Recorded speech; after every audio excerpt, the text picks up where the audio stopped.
Star Wars: The Force Awakens left moviegoers wondering about a lot of things. One of the major puzzles of the film is, of course, who is Rey? Who are Rey's parents? Why was she left on Jakku? Most viewers probably got the notion that Luke is Rey's father. And surely that is exactly what the filmmakers want us to think. They give us many hints in this direction. Luke's lightsaber calls to Rey at Maz Kanata's castle, and she is able to summon it before Ren does. Kylo Ren tells us that at night she envisions an island much like the one on which she later encounters Luke. However, these are probably false leads. If Rey had been with Luke on the island at one point, why isn't she still? Why would Luke bring her to Jakku and hide himself in a totally different place for what seems more than 10 years?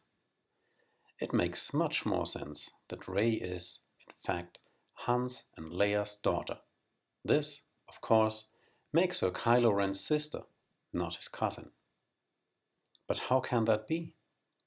Han would have recognized her, right? Right. Except if he never expected to see his daughter ever again, because he believed her to be long dead. My theory is this.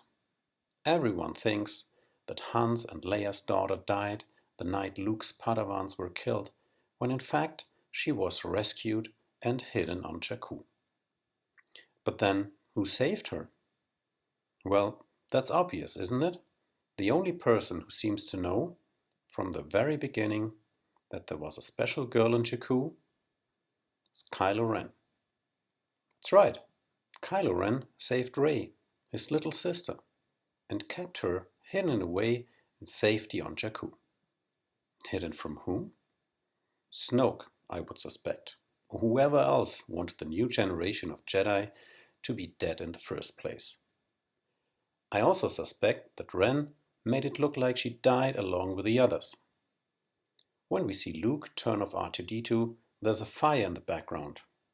Maybe the corpses were all burned and Kylo Ren left something in the fire, some piece of jewelry for instance, that would make it look like Rey died.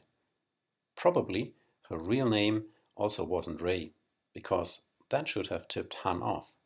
Perhaps Rey was just a nickname Kylo Ren had for his sister, or she chose this name later on for herself because she didn't remember her real name. Whatever happened, Rey's Force vision when touching Luke's lightsaber strongly suggests that she was there that tragic night that ended Luke's career as a teacher.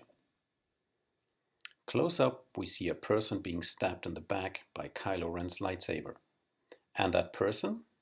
He was clearly attacking someone. I suspect he actually tried to kill Rey. In fact, we may be seeing the scene from little Rey's perspective here. And Kylo Ren was the one who saved her.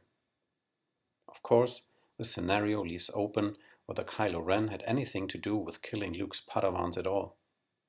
In the second video of our series, we will talk about all the evil things happening in The Force Awakens and who actually commits them.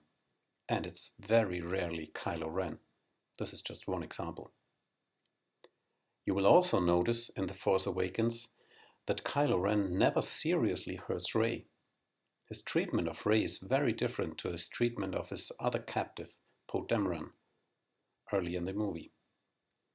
Poe is badly beat up when we see him in Ren's interrogation room. Rey? Not a scratch. There's also this.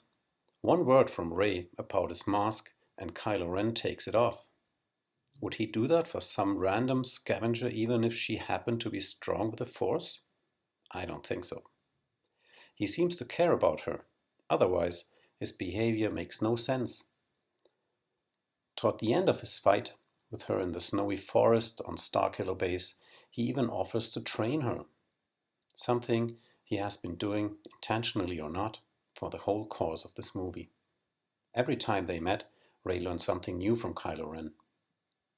Being Han's and Leia's daughter still makes Rey Anakin Skywalker's granddaughter and potential heir to his lightsaber. So it still makes sense that the lightsaber calls to her. In one of the last scenes of the movie, we see Leia and Rey meeting for the very first time. Leia immediately hugs her very close and for quite a long time.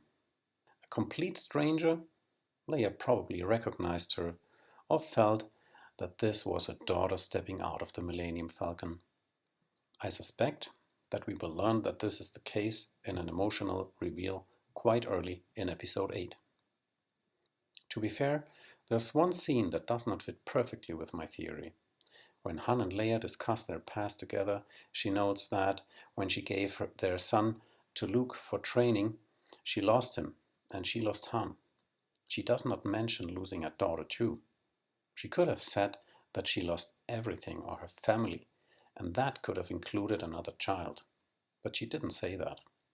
One possibility is that losing a child so young was such a traumatic event that Han and Leia never were able to talk about this.